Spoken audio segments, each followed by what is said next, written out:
खुश आमदीद दोस्तों, हमारे चैनल उर्दू शायरी में आपका स्वागत है। हिंदी फिल्मों में गायक बहुत आए, एक से बढ़कर एक आए, एक से एक महान गायक, मगर नहीं आए तो दूसरे मोहम्मद रफ़ी।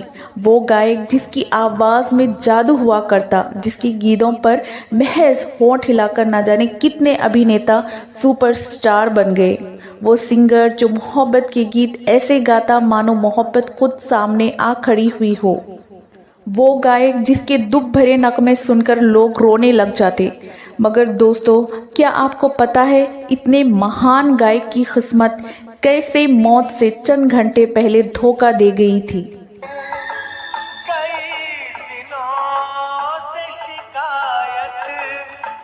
और रफ़ीक साहब की बदकिस्मत मौत आ गई थी।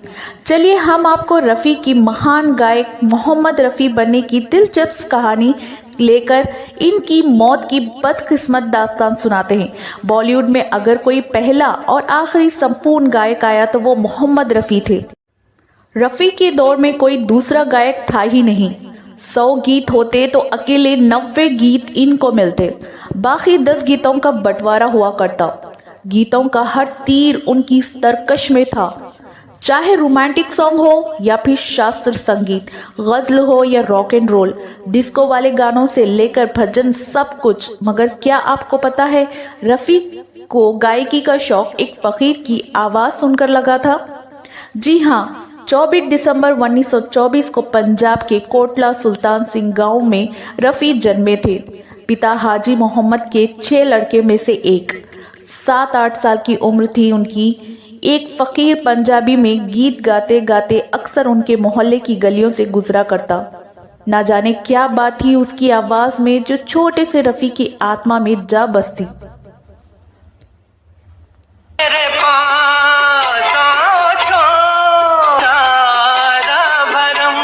मोहम्मद रफ़ी भी उस फकीर के पीछे पीछे गाना गाते हुए पूरे गांव की गलियों में घूमने लगते। बाद में उनके पिता पूरे परिवार को लेकर लाहौर चले आए। एक दिन की बात है, उनके बड़े भाई का दोस्त अब्दुल हमीद उनके घर आया हुआ था। उसने छोटे रफ़ी की आवाज सुनी तो हैरान रह गया। ऐसी आवाज एक बच्चे की। फौरन ही उनके पिता से बोला, इसे संगीत सिखाइए।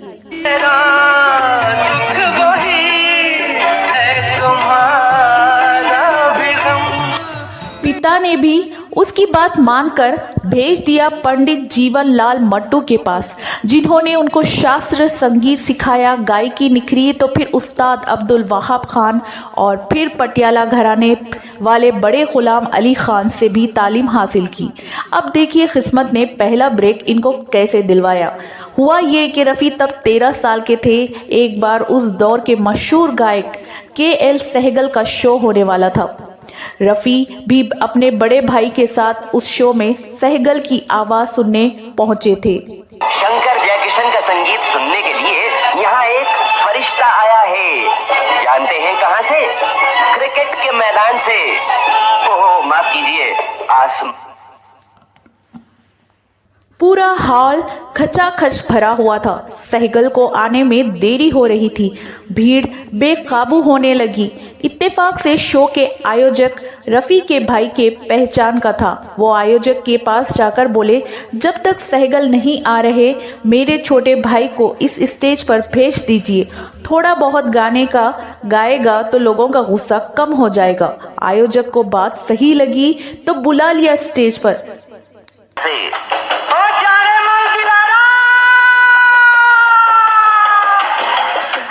शर्मिला जी, शर्माइए नहीं, इवनिंग इन पेरिस है, आप भी चले आइए। फिर क्या, रफ़ी की आवाज गाना शुरू किया तो उनकी आवाज सुनकर लोगों का गुस्सा ही शांत हो गया। इत्तेफाक से मशहूर संगीतकार श्याम सुंदर वहां मौजूद थे। उन्होंने रफ़ी को सुना तो सुनते ही रह गए।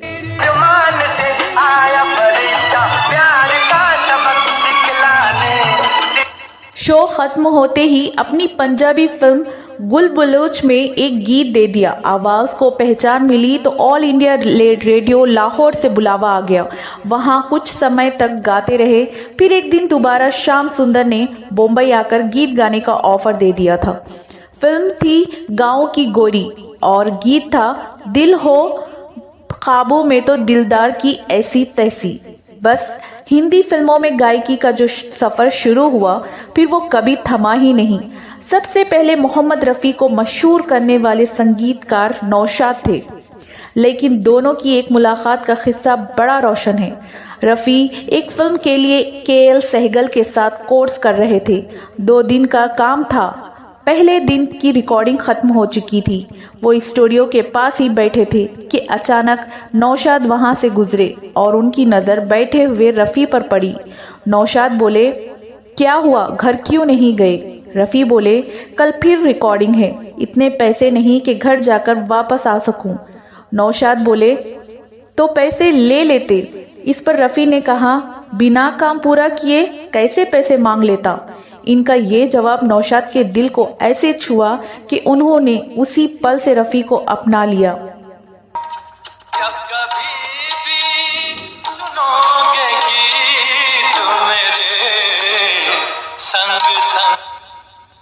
इसके बाद रफ़ी और नौशाद की जोड़ी ने सबसे पहले हिंदी सिनेमा में धमाल मचा दिया था। नौशाद ने ही रफ़ी को वो फिल्म दी थी जिसके गीत गाकर रफ़ी पूरी दुनिया में मशहूर हो गए थे।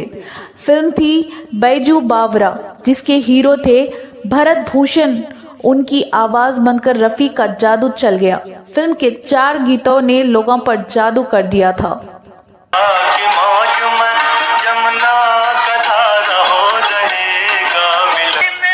वो थे मन तड़पा हरि दर्शन को आज, तू गंगा की मौज में जमुना का धारा, इंसान बनो कर लो भलाई का कोई काम।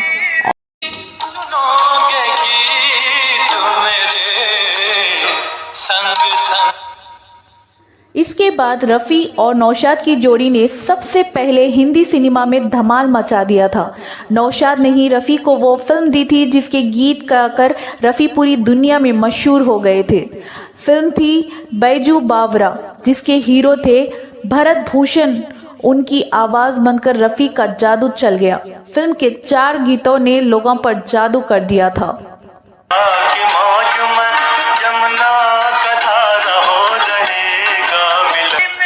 वो थे मन तड़पा हरि दर्शन को आज, तू गंगा की मौज में जमुना का धारा, इंसान बनो कर लो भलाई का कोई काम, और ओ दुनिया के रखवाले। कम ही लोगों को पता है कि वो दुनिया के रखवाले सॉन्ग दर्द भरे मेरे नाले गीत गाते वक्त उनके गले से खून तक निकलने लगा था। 50 के दौर में देवानंद की आवाज बनकर रफ़ी उभरे। उनकी फिल्मों जैसे काला पानी, बॉम्बई का बाबू, तेरे घर के सामने, 9-2-11 और गाइड में ऐसे ऐसे गीत गाए कि देवानंद का कैरियर 7वें आसमान पर पहुंच गया था। इसी दौर में एस.डी. बर्मन, रफ़ी और देवानंद की तगड़ी बड़ी मशहूर हुआ करती थी।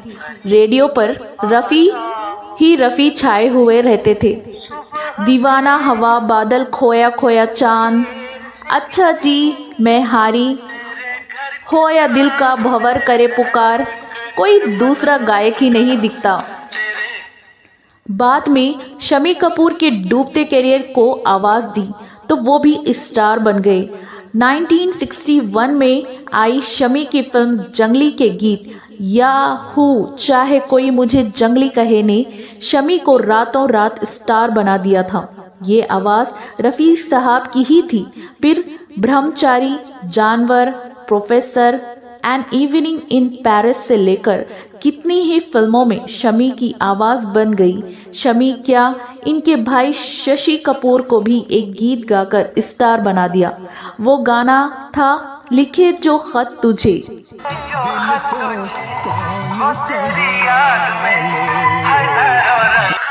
दोस्तों 1957 में एक फिल्म आई प्यासा। इसका एक गीत जॉनी वॉकर पर फिल्माया गया जो कालजयी हो गया। गीत के बोल थे, सर जो तेरा चकराए या दिल डूबा जाए, बहुत कम लोग होते हैं जो यकीन करेंगे इस गाने में जॉनी वॉकर को आवाज देने वाले मोहम्मद रफ़ी थे। रफ़ी ने उस दौर के सभी बड़े संगीतकारों के लिए गीत गाए, मगर रफ़ी से ओपी नैयर की नाराजगी का किस्सा बड़ा मशहूर है। 60 के दशक की बात है। हुआ ये है कि ओपी नैयर के लिए रफ़ी को एक गीत गाना था। स्टूडियो में 70 विवाद समेत नैयर इनका इंतज़ार कर रहे थे। वैसे तो नैयर और रफ़ी दोनों वक्त के बड़े पाबंद थे, लेकिन उस दिन रफ़ी को 1 घंटे की देरी हो गई। वो स्टूडियो पहुँचे और बोले, माफ़ कीजिएगा, एक रिकॉर्डिंग थोड़ा लंबी खींच गई। नैयर बोले, कोई बात नहीं, रिकॉर्डिंग शुरू करो। इसी बीच एक व्यक्ति ने पूछ लिया, कहाँ देर हो गई? रफ़ी बोले, शंकर जयकिशन के यहाँ था। बस शंकर जयकिशन का नाम सुनते ही ओपी नैयर भड़क उठे। फौरन बोले, साहब आपके पास उन लोगों के लिए समय है, मेरे लिए नहीं। फौरन वादकों से बोले, रिकॉर्डिंग ख़त्म कीजिए, कोई रिकॉर्डिंग नहीं होगी। अब जाइए रफ़ी साहब, आप भी अपने घर जाइए। नैयर ने वो गीत बाद में महेंद्र कपूर से गवाया और सालों तक रफ़ी से बात नहीं की, मगर रफ़ी महान गायक ही नहीं, महान इंसान भी थे।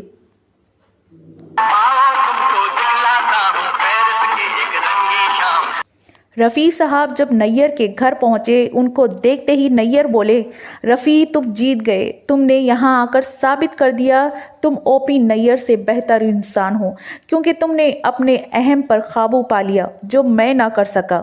वैसे रफ़ी से लता मंगेशकर भी एक बार इतनी नाराज़ हो गई थी कि उनके साथ सालों तक कोई गीत नहीं गाया था। ये किस्सा बड़ा ही रोचक हुआ था।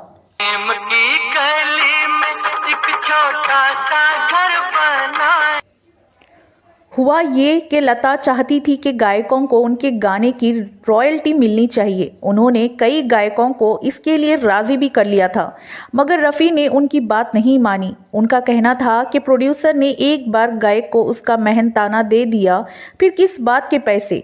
बस इनकी इस बात से लता ऐसी भड़की कि सालों तक उनसे बात की ही नहीं, उनके साथ कोई गीत गाया नहीं। खैर बाद में दोनों की दोस्ती हो गई और साथ में एक से बढ़कर एक गीत गाए। वैसे रफ़ी और एस.डी. बर्मन का एक किस्सा भी बड़ा मशहूर है। एक बार देवानंद की गैम्बलर फिल्म की एक गाने की रिकॉर्डिंग होनी थी। वो एस.डी. बर्मन के घर पहुंचे तो बर्मन दा ने पूछा, आप एक गाने को गाने से पहले रिहर्सल में कितना समय लेते हैं? रफ़ी मुस्कुराए और बोले, चलिए कार में बैठकर बात करते हैं। दोनों कार में बैठे और रफ़ी ने रिहर्सल शुरू की। स्टूडियो पहुंचने तक रिहर्सल पूरी भी कर ली और एक ही टेक में पूरा गीत रिकॉर्ड कर दिया। वो गीत आपने भी सुना होगा, मेरा मन तेरा प्यासा, पूरी कब होगी आशा। दोस्तों, लोग कहते हैं कि किशोर कुमार के उभरने के बाद रफ़ी का कैरियर डगमगाने लगा था, जबकि हकीकत तो ये है कि किशोर उभरे ही रफ़ी की वजह से थे। सन 1968 की बात है। एस.डी. बर्मन ने उनको राजेश खन्ना की एक फिल्म के गीत गाने का कार्य दिया था। उनको सारे गीत गाने थे, लेकिन बस 2 गानों की रिकॉर्डिंग हो पाई कि बर्मन दा बीमार पड़ गए। अब बाकी जिम्मेदारी उनके बेटे R.D. बर्मन ने संभाल ली। पंचम दा नई पीढ़ी के थे, बदलाव चाहते थे। उन्होंने बाकी गीत किशोर कुमार को दे दिए। बस 1969 में फिल्म आई आराधना।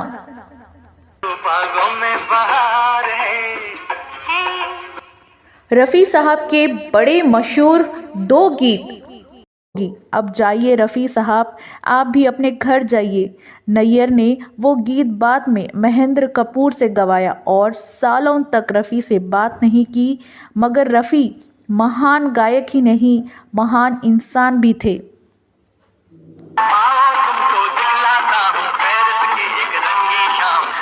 रफ़ी साहब जब नैयर के घर पहुंचे, उनको देखते ही नैयर बोले, रफ़ी तुम जीत गए, तुमने यहाँ आकर साबित कर दिया तुम ओपी नैयर से बेहतर इंसान हो, क्योंकि तुमने अपने अहम पर काबू पा लिया जो मैं ना कर सका। वैसे रफ़ी से लता मंगेशकर भी एक बार इतनी नाराज़ हो गई थी कि उनके साथ सालों तक कोई गीत नहीं गाया था। ये किस्सा बड़ा ही रोचक हुआ था।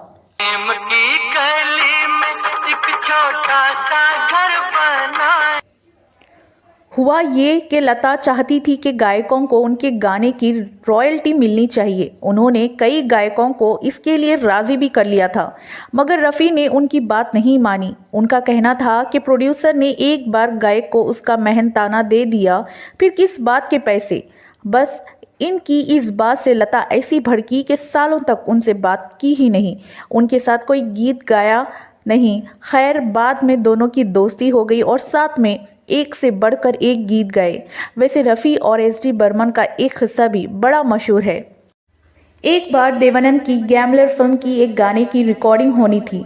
वो एस.डी. बर्मन के घर पहुंचे तो बर्मन दा ने पूछा, आप एक गाने को गाने से पहले रिहर्सल में कितना समय लेते हैं? रफ़ी मुस्कुराए और बोले, चलिए कार में बैठकर बात करते हैं।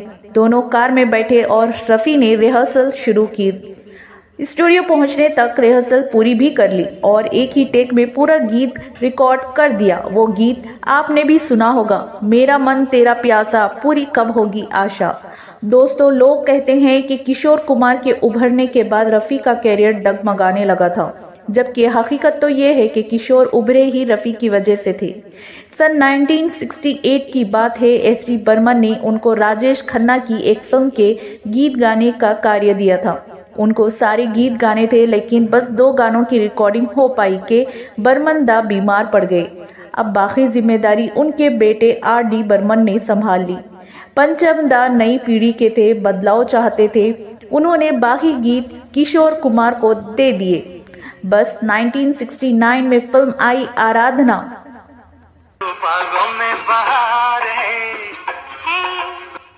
रफ़ी साहब के बड़े मशहूर 2 गीत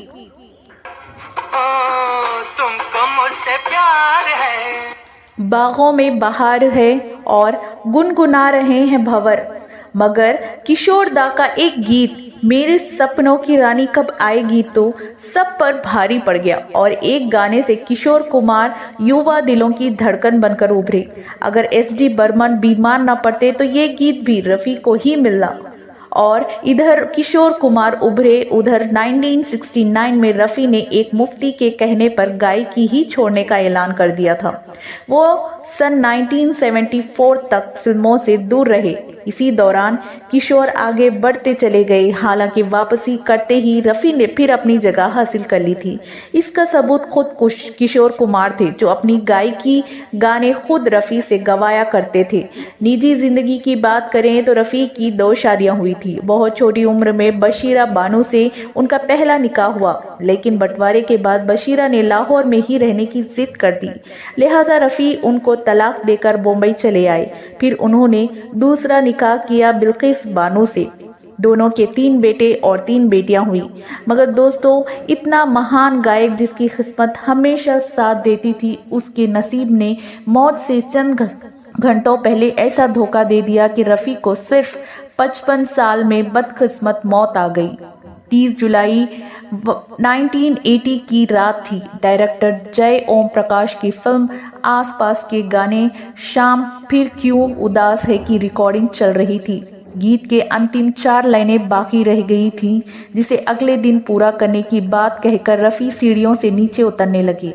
इतने में इनको न जाने क्या सूझा। बोले, सिर्फ 4 लाइनें ही तो रह गई हैं। ओम जी, कल के लिए क्यों छोड़ा जाए, आज ही पूरी करते हैं। फिर वापस रिकॉर्डिंग शुरू हुई और गीत पूरा हुआ। फिर रफ़ी अपनी फीट कार से घर को निकल गए। अगले दिन 31 जुलाई 1980 रफ़ी अपने घर से सुबह नाश्ता करके रिकॉर्डिंग करने लगे थे। इसी दौरान इनके सीने में दर्द होना शुरू हो गया। फौरन इनकी पत्नी बिल्किस आई। अचानक उनकी नज़र रफ़ी साहब की उंगलियों पर पड़ी। वो नीली पड़ती जा रही थी।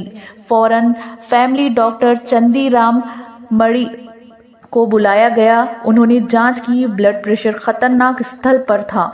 रफ़ी पसीने से तरबतर थे। डॉक्टर ने बताया कि हार्ट अटैक है, फौरन हॉस्पिटल ले जाना होगा। आनन फानन में हॉस्पिटल से एम्बुलेंस आ गई। डॉक्टर इनको लेकर नेशनल हॉस्पिटल की आईसीयू में पहुंचे, मगर बदकिस्मती देखिए, हॉस्पिटल में पेसमेकर का इंतजाम ही नहीं था। इनकी जिंदगी को बचाने के लिए एक एक सेकंड कीमती था। रफ़ी की हालत बिगड़ती जा रही थी।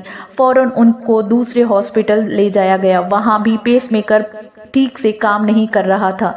आखिरकार रफ़ी जी को बॉम्बे हॉस्पिटल ले जाया गया, लेकिन काफी समय बर्बाद होने की वजह से रास्ते में ही उनको दूसरा अटैक आ गया। बॉम्बे हॉस्पिटल के डॉक्टर फौरन इनको ऑपरेशन थिएटर ले गए। ऑपरेशन भी किया और पेसमेकर भी लगाया, मगर रात 10:25 पर हृदय रोग विशेषज्ञ की डॉक्टर मोदी बाहर और बोले, मोहम्मद रफ़ी की मौत हो गई। काश मौत से चंद घंटे पहले पेसमेकर मिल गया होता तो शायद रफ़ी रफ़ी की 55 साल में बदकिस्मत मौत ना होती। इनके अंतिम संस्कार के दिन बहुत तेज बारिश हो रही थी, लेकिन पूरा मुंबई अपने चहीते गायक को अंतिम विदाई देने पहुंचा था। दोस्तों, आपको मोहम्मद रफ़ी की गायकी कैसी लगती है? इनका कौन सा गीत आपको सबसे ज़्यादा पसंद है? हमें कमेंट बॉक्स में ज़रूर बताइए। ऐसी ही और खबरों के हिस्सों को जानने के लिए आप मेरे चैनल उर्दू शायरी को सब्सक्राइब करें, बेल आइकॉन दबाना मत भूलिएगा, वीडियो को लाइक करें और अपने तमाम दोस्तों को